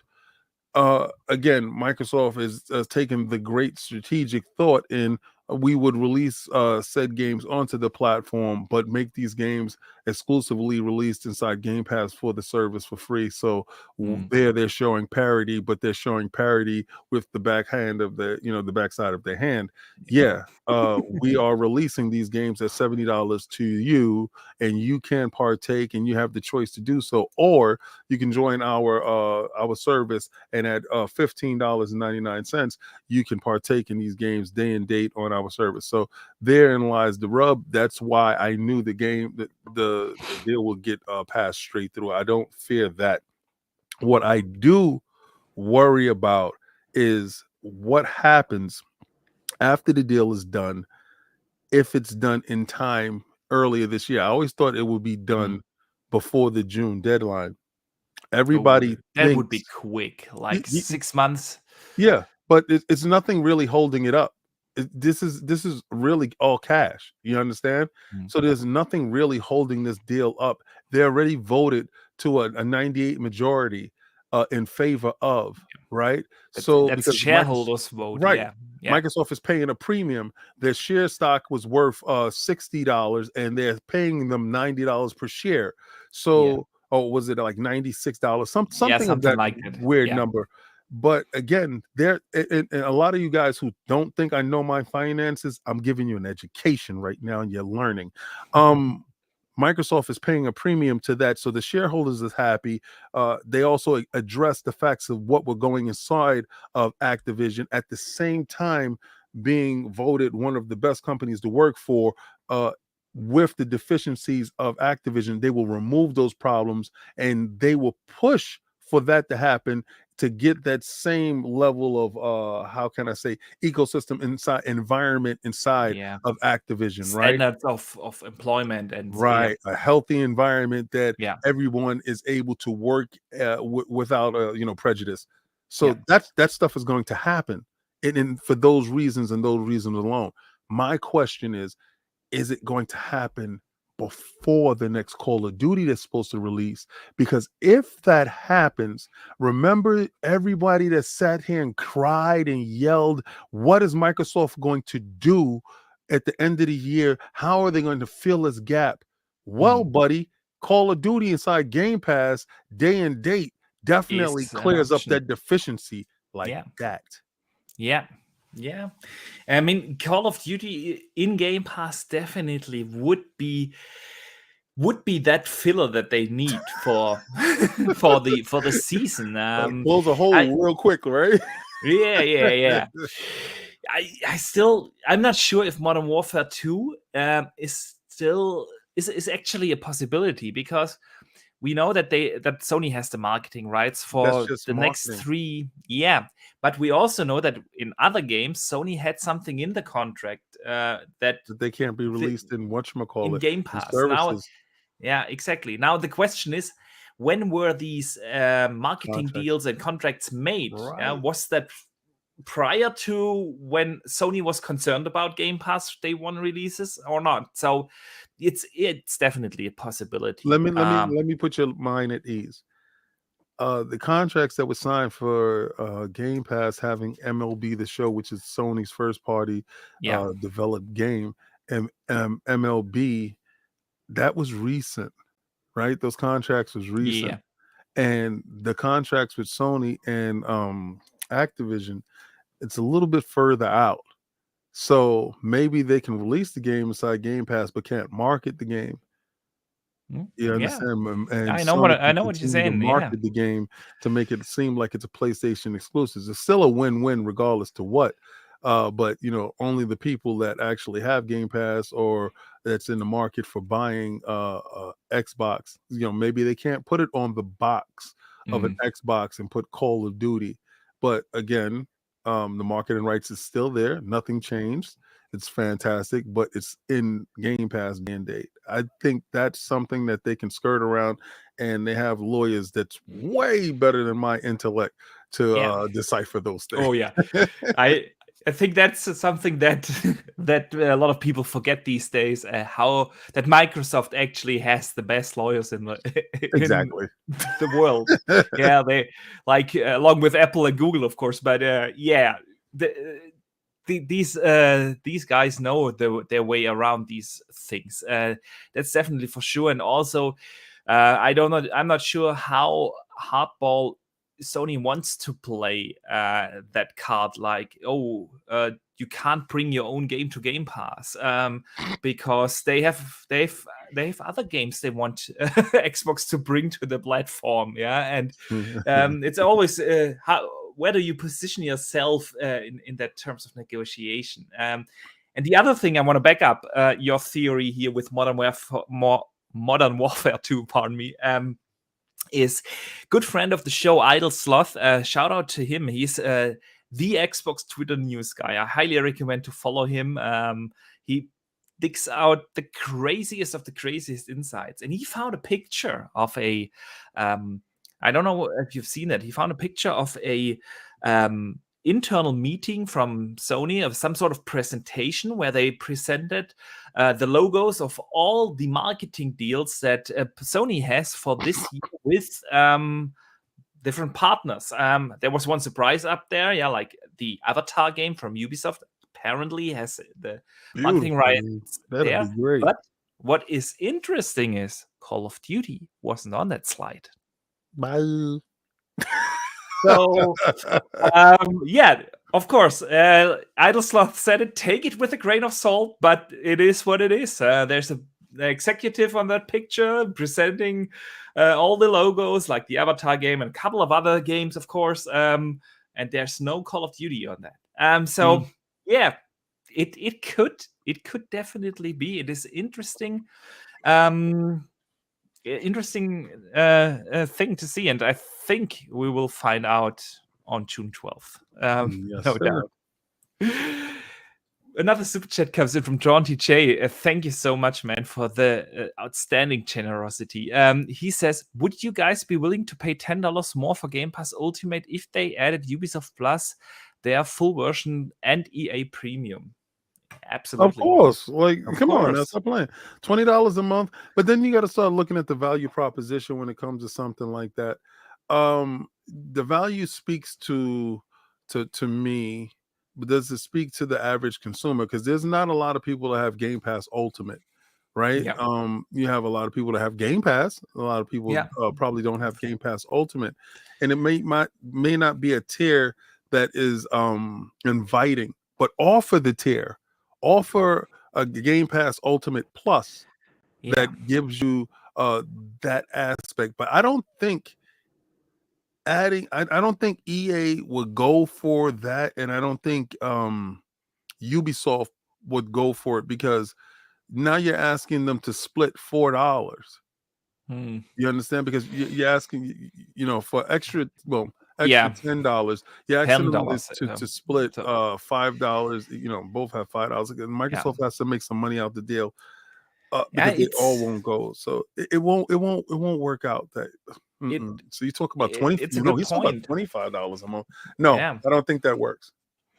That brings up the old question. So when is Game Pass becoming actually a business case for these publishers to bring in like an EA Premium or a Ubisoft Plus? Because as long as you don't have that service on consoles, you have no idea how many potential subscribers you have at a certain price point. Microsoft, of course, can provide and will provide some sort of data like, we've seen this kind of revenue growth in DLCs and microtransactions and this. But at the end, it is a question. Hypothetically, I would get a Ubisoft Plus for and EA Premium additionally. I mean, I make my own business case. I buy like 2 Ubisoft games a year, and I already made my money back. So and add another EA title on top of that, and it's always a business case for me. Whether it's a business case for these companies at that price point, it's a good question.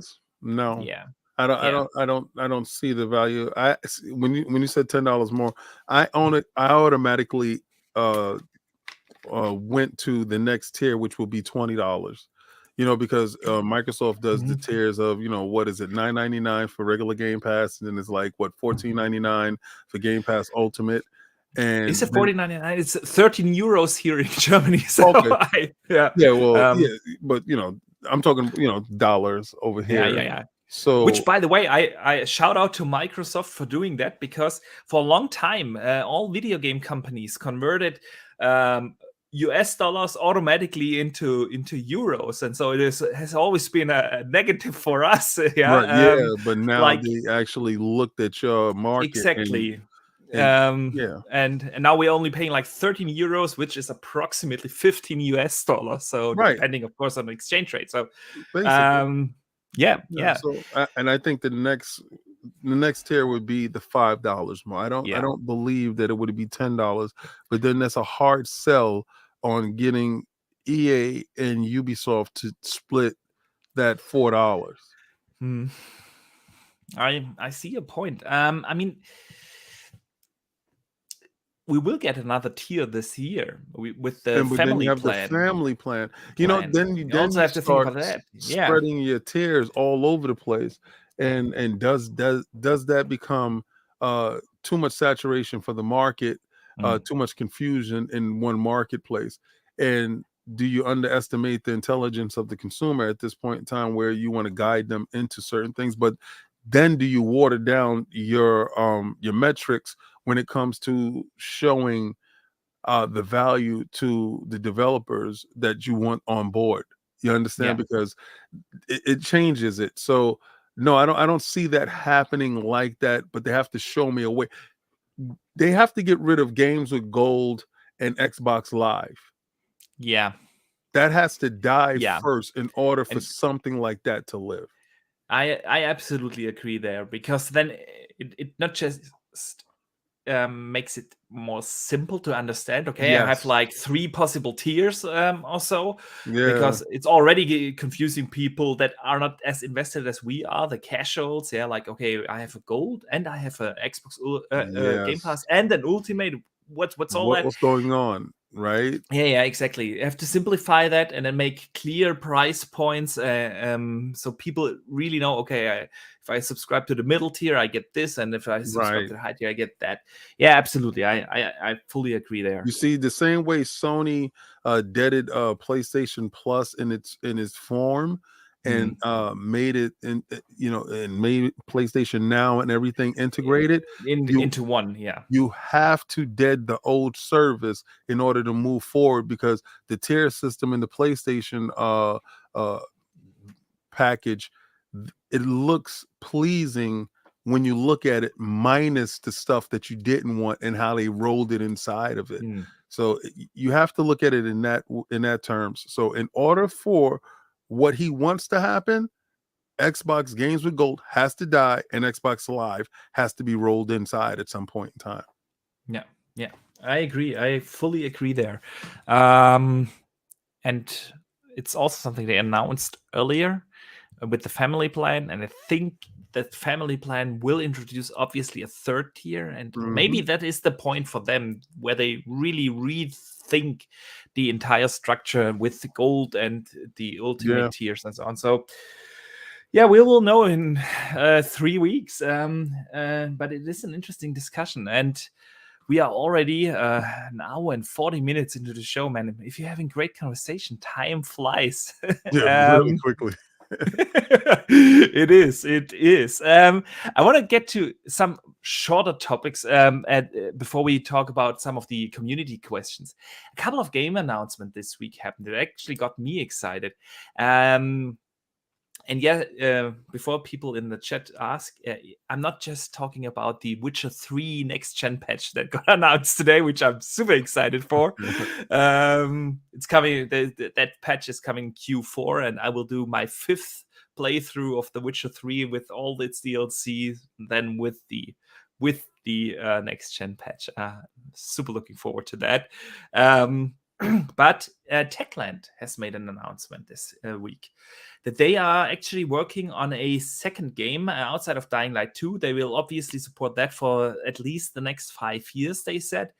But they are also working on a new AAA open world action RPG.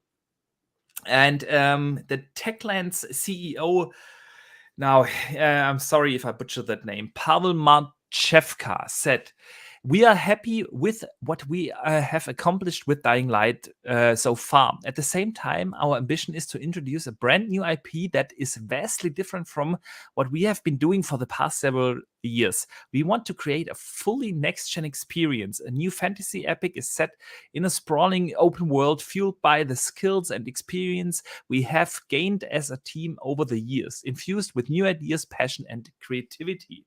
Along with that, they announced that like at least 7 key developers from CD Projekt Red have joined Techland, like the lead level designer, the lead environment artist, the narrative lead from CD Projekt Red that have worked on The Witcher, and some of them also on Cyberpunk, have joined that team to work on that new AAA RPG.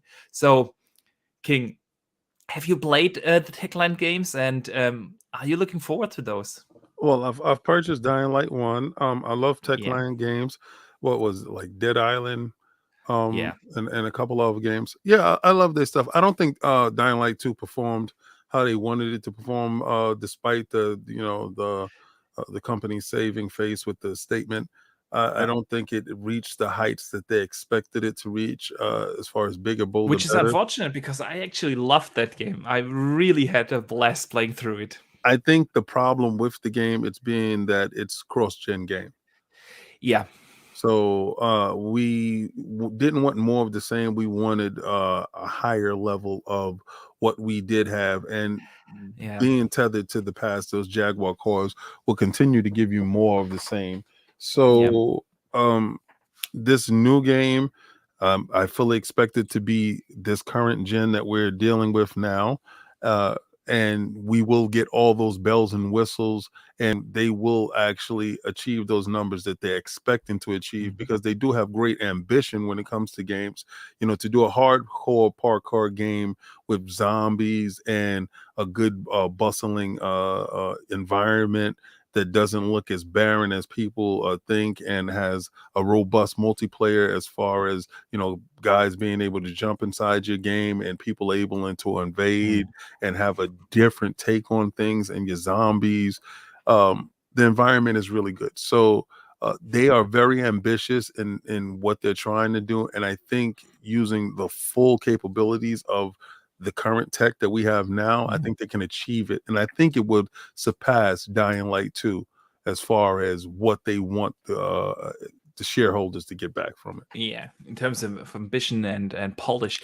Yeah, I mean, the game definitely, you noticed that it was supposed to be it was actually scheduled with the first release date in the very beginning of the launch window. So I think a week before or after the consoles came out. So it was actually kind of like a launch title. Yep. And obviously you could tell that.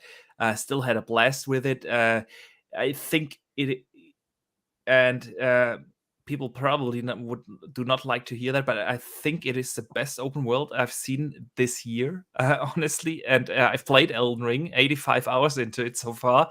As much as I love the open world there, what they did with the verticality in that game and the way how you have to learn to read how they designed their cities in order to get around properly is genius. I really like that. The story was good and all, but that world building, that city building, I loved it, and I want to see what they can do in a completely different setting, a fantasy setting, an RPG fantasy setting. I want to see what a talented team like that can do in such a thing. So yeah, that definitely made me happy. All right, King, we have had a long talk about a lot of things. Do you have another 5 to 10 minutes? Or yes, I do. Yes, I do. And I know, because I know we have community questions, and I saw a couple of them, and I'm anticipating answering some of these questions. All right, then we move over to the community questions. That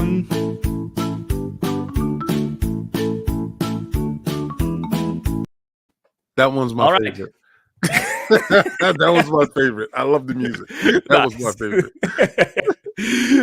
Glad you like the jingles. I always hope they give the show a little structure. So yeah, now we talk about the community questions. For those who don't know, those who tune in for the first time into this program, at the end of the show, I always have the community questions, and I post usually on Wednesdays on Twitter and here on YouTube, and people can write in questions, so you can be part of the show even if you can't make it live. And of course, this week we had a lot of questions regarding the entire Xbox thing and delay. But I want to and with our discussions about that, we already answered, I think, a couple of them, but I want to pick out a few. Straight Edge H8 writes in and asks, with well-known Xbox executives like Phil Spencer, Sarah Bond, Aaron Greenberg, all being from the US, do you think it would be a good thing to have a well-known person face who takes care of the EU and other places? Do marketing events and deals that impact us, I know he's from Czechia, I think, us in Europe here directly? So that's really a good question. A lot of these public faces, and there's no other video game company out there that has so many public executives figures like Xbox does, which is great. But they are all from the US. Do you think this could help Xbox in other regions like the EU or Asia and so on? Well, I thought that Microsoft did a couple of things wrong early on, and I think that was started inside the Xbox One era. Now, they would make personalities, right, that would reach out to the groups or the Twitter guys or the people that to make them feel comfortable in that space. Like AC Bungo is, good for the European stuff, Yeah. and you had you say Larry Herb, that's good for the Yeah. mature crowd. And you had a lot of the females that they did have to show that female inclusion in gaming, and Yeah. then they had a couple of African American people to show the African American people, hey, this stuff is here. So I Yeah. thought they did a bad, not a bad job, but I thought they built personalities, right? Mm-hmm. And Yeah. to his question, should they have people that are in charge that are from that uh, those parts of those regions of the world? Yes, I believe so. I believe that you should have people that knows that market, that are from that market, that can identify with that market, and then can go advocate for that market. There's nothing. Did they do this in college football? They would send African American recruits to the African American homes to Yeah. recruit those players. If I'm trying to recruit a certain player or a certain company, I'm going to send somebody that is more eye friendly first and knows your culture, right? Yeah. So Absolutely. you can't send me to Europe to make to for like, because I was asking them questions earlier about Yeah. certain things in Europe. You can't send me, right? Yeah. But you can send me to America, right? So if I'm Absolutely. going to Yeah. hire somebody to do something in Germany, I'm going to hire a Boxenberger to do something in Germany. It's just common sense, right? To do Yeah. so. So I think they should do that. I think they should do that with the Eastern market as well. Yeah. You know, Absolutely. I honestly believe that it would bear fruit and it would be better off for their brand, instead of making personalities. Yeah. That's cute to be identified with that, but as far as making these backroom deals and stuff like that, you need somebody that is educated in that environment, and I think that goes a long way. I absolutely couldn't agree more. We touched on this earlier in the show a little bit. Marketing and communication, especially outside of the US, has never been a strong suit of Xbox, and it could definitely help them grow on the global scale Yes. to improve there. I always bring up one example that just stuck in my mind. Remember a couple of weeks before Halo Infinite came out, all the bigger YouTubers got the preview codes. Right. The biggest German a YouTuber has 4.3 million subs, so it's really not that small of a channel, and he didn't get a code. And you really got to ask the question, why not? Yeah, why not take care of that? And if you have like you said, a local in the respective markets that understands these deals, that knows how to get codes probably out to the media, to the influencers, and so on, and to on the one side for the marketing, but also, of course, with business deals, there are a lot of talented developers around here in Europe, in Asia. We know about a couple of fantastic developers in South America and Latin America, and it's you got to bring those in instead of building these personalities. That's a really great point. I have another couple of questions here. I want to pick out where is it. Here it is. Worth Fit says, "Hey, Box and King David, should Xbox nudge their studios to using similar tech so they can collaborate like the PlayStation studios?" He suggests something like share more the tech engine under the studios They do that or the already. Forza engine and the Slipspace engine. They Would do that that be better already. in the long run? And I couldn't agree more. They already do that. Yeah. They share a lot of technologies, and I think also that this is probably one of the reasons why some of these games take now maybe a little longer than expected, because suddenly an New Obsidian tech is Entertainment yeah. what I can do that learns from the coalition. I can do that with the Unreal Engine. Yeah, we had we have to implement that, but we need another 6 months to do that also. Yeah. we had Obsidian on Iron Lord's podcast, and Yeah, I've seen that episode. yeah, so they explain that they do have mind share meetings where they share tech and they share ideas with the heads of all the development teams across the board. So that stuff is being internalized and definitely being done. So you will see that all over the board. I have to unmute myself. Yeah, absolutely. They're already doing that. We also know that the executives talked about this a lot. Phil Spencer said he is super excited to see what 343 or the coalition can do with the knowledge of an ITTech, for instance. And things like that are happening. And I think this is what we talked about earlier. It is difficult to onboard all these studios and get them actually to talk, and this also costs a lot of time, and then you have to transfer the know-how back and forth. But once this is a standard process, and all these studios are up to date and onboarded, it's a different story. It's a different story. Waller Weasel writes in and asks, do you feel like we are stuck in an infinite loop of wait until next E3? No. Not at all. You have to anytime you have to clean the dirt, so to say, off of something that you've had. There's a process to it. You have to clean it up in order to get it to work properly. And we have been dealing with a lot of crud, so to say, because there's a different philosophies. There was different people in charge. There was different stuff in management and different thought processes going through. Remember, the Kinect was part of the box, and the whole strategy about the Kinect was there. And a lot of things were either put into wrong philosophy or that people's philosophy at that time that is no longer there. Now, the new regime has to come in and they have to clean that stuff out and start fresh and start anew. So it's not wait till the next E3. It's actually smell your roses, what you have right now. Stop looking to the future, because you're just going to fall into a manhole. Look at everything that's going on. Stop looking at up in the sky, hoping for the next thing to save you, and enjoy what you're having right now. Right? I can't stress it enough to tell you.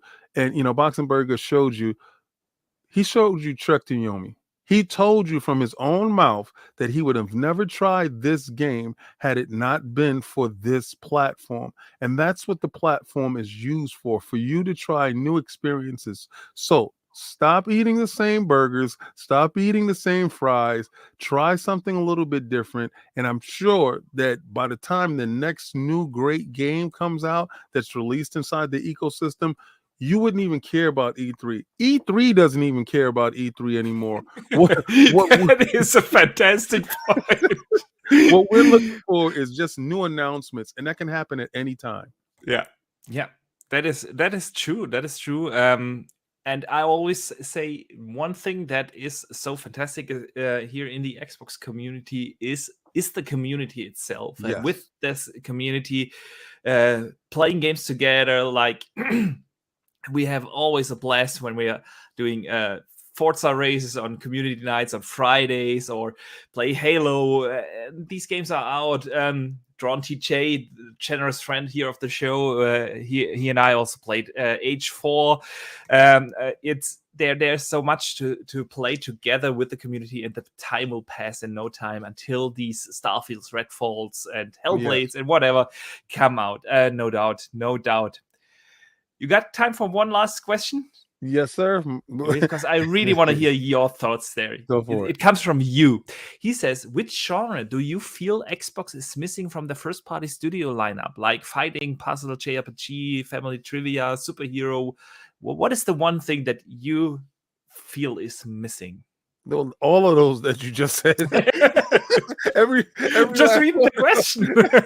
Every last one of those you just said. But I believe that they will fill every last one of those gaps at some point in time.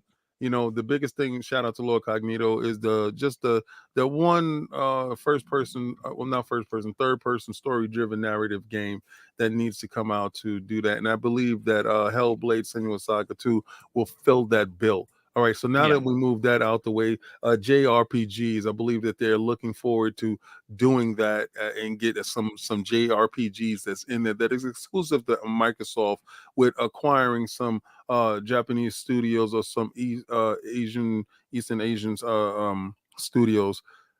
Also, I feel that the family genre is underwhelming at this point in time. They need to have more family friendly oriented games that you can play with your family together. But the fighting genre, and you might not like me on this, but I believe that Sony will go a little bit harder than Microsoft will because of their the places that they've purchased and the strategic ties. Right.